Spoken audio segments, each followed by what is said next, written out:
baru bergabung, hari ini kita sedang membahas tema yaitu hutang lunas tanpa ngegas ya. Tunggu, kenapa Aca hari ini semangat banget? Semangat banget soalnya Apa gerangan? soalnya suami Aca nonton.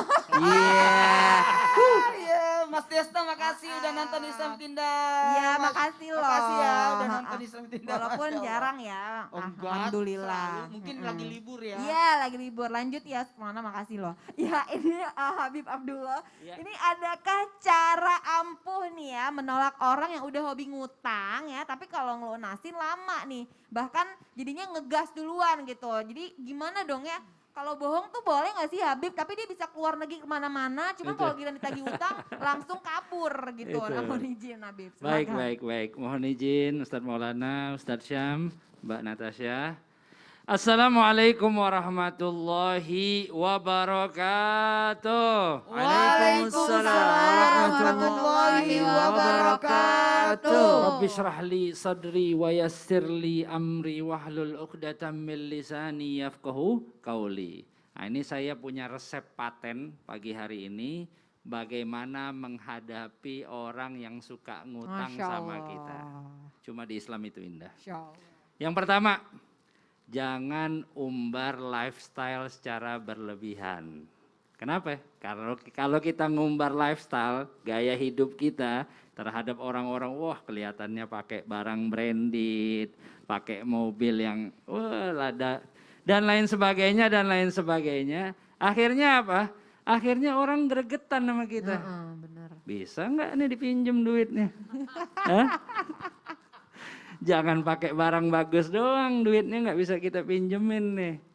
Akhirnya orang juga niat ngutang nggak ngebalikin, kadang-kadang seperti itu. Nah kalau seandainya juga sampai orang itu ya mengaturkan maksudnya, gue pengen ngutang dong. Nah, langkah kedua apa? Langkah kedua adalah berterus terang. Sampaikan walau itu pahit. Kata orang Arab, bisaraha raha. Dengan terus terang, ya udah nyantai akhirnya. Terus terang aja kita sampein, jangan ngutang dong. Nanti hubungan kita jadi nggak enak nih akhirnya. Kemudian kalau seandainya, ya udah emang dia, waduh, gue harus ngutang. Dan ini emang orang kebiasaan ngutang sama kita. Ya udah kita sedekah sama dia ataupun memberikan bantuan. Kita tanya kira-kira yang urgent yang mana nih? Misalnya dia ngutang buat bayar cicilan ini, cicilan ini, cicilan ini, cicilan ini. Tanya misalnya kebutuhan yang paling mendasar banget. Kayak misalnya saya contohkan kayak pendidikan anaknya. Paling enggak kita bantu dia, mudah-mudahan anaknya jadi orang sukses bisa membantu dia dan membebaskan daripada lilitan hutang. Kemudian kalau seandainya kita udah nggak ngumbar lifestyle, udah juga terus terang sama dia, udah sedekah juga sama dia, tapi nih orang emang masih harus ngutang sudah. Langkah keempat yang kita lakukan adalah kita menulis anggaran hutang dengan baik dan benar. Yuk, hitung-hitungan. Mau minjemnya kapan, balikinnya kapan. Nah ini mudah-mudahan resep ini bermanfaat dan bisa diamalkan dan bermanfaat khususnya bagi para pemirsa Islam itu indah. Alhamdulillah. Masya Allah, makasih banyak loh Habib tipsnya ya. Ini untuk zaman di rumah jangan lupa dicatat ya, tadi ada 4 loh. Nah bermanfaat banget. Nah ini sebelum kita lanjut lagi, ini ada video lagi nih ya. Viral, bocah SD jadi juru parkir untuk melunasi hutang ayah, Masya Allah. Ini dia tayangannya. Gilang Sabil Ramadan tinggal bersama ibunya Dewi dan juga 3 saudaranya. Saat ditanyai, Gilang mengatakan bahwa setiap pukul 9 hingga 10 pagi ia akan belajar online. Setelah itu segera pukul 2 siang ia akan menjadi juru parkir sampai pukul 9 malam. Bocah 11 tahun ini membantu sang ibu dalam mencari nafkah dan membayar cicilan utang motor mendiang ayahnya. Motor ini sebelumnya digunakan mendiang ayahnya untuk bekerja sebagai driver ojek online. Menurut cerita Dewi, ayah Gilang sudah meninggal dunia pada 3 Oktober 2020 lalu karena serangan jantung. Sebelum ayahnya meninggal dunia, Gilang memang sudah bekerja sebagai juru parkir. Gilang bekerja sebagai juru parkir di daerah Pondok Kelapa Raya, Jakarta Timur. Lokasi itu satu kawasan dengan rumah dan warung kopi tempat Dewi bekerja, sehingga Dewi juga bisa memantau Gilang saat bekerja. Tak hanya disisihkan untuk membayar utang sang ayah, namun sebagian uang hasil menjadi juru parkir juga digunakan Gilang untuk membantu modal sang ibu. Masya Allah, luar biasa ya. Ini sampai berkorban untuk melunasi orang tuanya, hutang orang tuanya ya, jadi tukang parkir ya, Masya Allah. Nah, apa kita bisa seperti itu jamaah, ini kita harus contohkan ya. Nah, Ustadz Maulana ini mohon izin, tadi kan sebelumnya Habib Abdullah sudah menjelaskan tips-tips nih untuk menghadapi orang yang suka menggampangkan hutang. Nah, ini Masya Allah sekarang Aca mau nanya nih, katanya ada beberapa amalan serta cara ampuh yang ternyata sering dilupakan oleh orang yang memiliki hutang. Yang kalau dilakukan maka dirinya nggak harus ngegas ketika ditagih hutang, tapi langsung dilunasi. Masya Allah, terima kasih banyak Aca, ini luar biasa, membuat orang gembira loh yang nonton. Untuk siapin catatan atas apa aja bisa dilakukan. Izin Habib, izin Ustaz.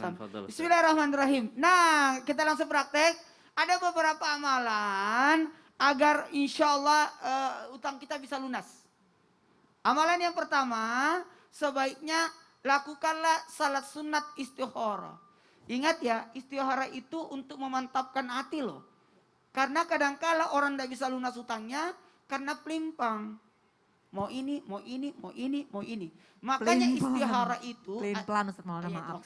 Apa tadi? Pelin-pelan, tadi peling-pelang. Oh iya benar. Ya, maaf. Jadi tidak tenang hidupnya. Aduh, lihat sana, lihat sini, lihat sini. Karena terganggu. Maka dengan adanya salat sunat istikharah, bukan berarti aku istikharah karena mau jodoh. Bukan itu. Istikharah itu untuk memantapkan hati. Jadi sebaiknya orang yang punya utang tiap malam salat sunat istikharah. Dan kita juga biasa dihadapkan dua pilihan. Mau ini, mau ini, mau ini. Ketika kita dalam hidup ini pasti kita dihadapkan dua pilihan. Yang kedua, libatkan orang terdekat untuk dalam hal ini memasukkan apa? Memberikan masukan dan mengingatkan kita. Mengingatkan kita. Kadang-kala kita lupa, tapi dialah yang memberikan solusi. Apalagi menanamkan niat dan usaha untuk melunasi utang. Dan ada satu lagi nih tipsnya. Yang terakhir, amalan doa. Masya Allah, tinggal 1 menit juga. Mau dibantu. Tolong dibuka surah At-Talaq, surah ke-65. Yang di rumah yang lagi pegang Quran, silakan surah At-Talaq ayat 65. 2 ayat itu, coba bisa di zoom. Coba dilihat, ini surah ke-65. Surah At-Talaq di juz 28 di ayat kedua dan ketiga. Tapi ayat keduanya cuman ending ayat kedua. Wa may yattaqillah. Coba Mas. Wa may yattaqillaha yaj'al lahu makhraja. Jadi di ending ayat 2, kemudian di ayat 3.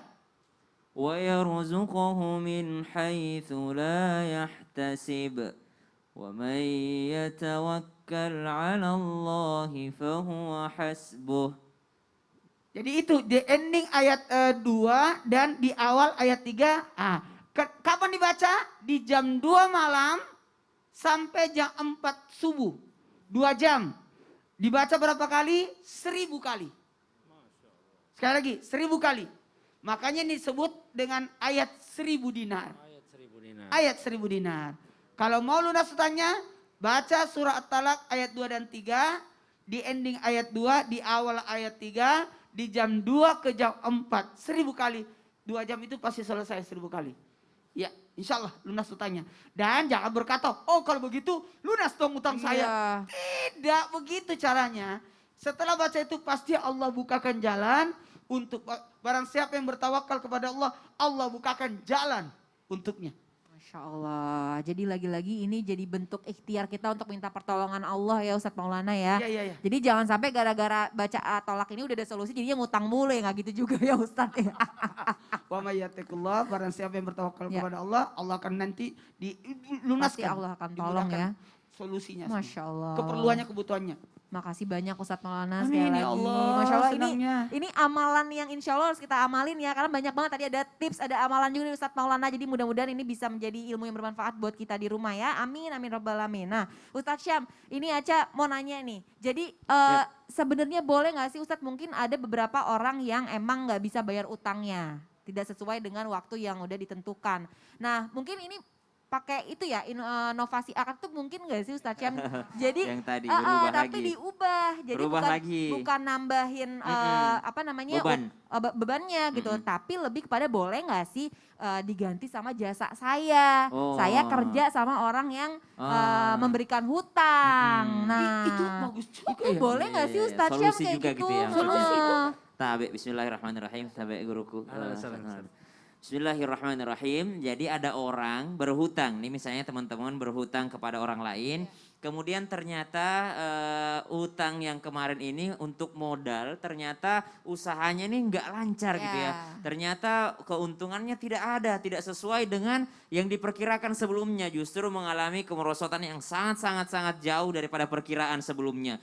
Maka subhanallah, bolehkah diganti yang kita hutang yang tadi uang, qard adalah uang, lalu diganti dengan jasa? Maka menurut sebagian besar fuqaha, ahli fikih mengatakan dalam kitab Nihayatul Muhtaj juga disebutkan bahwa itu boleh-boleh saja dilakukan pembayaran hutang dengan jasa. Misal hutang saya berapa, boleh nggak kalau saya kerja dengan bapak saja, nggak usah bayar gaji saya, anggap saja gaji saya itu untuk membayarkan hutang saya. Namun kembali lagi, asas utamanya adalah tolong menolong. Wa ta'awanu 'alal birri wat taqwa. Jangan yang mempunyai piutang tadi, oh bagus juga nih kumanfaatkan nih orang nih.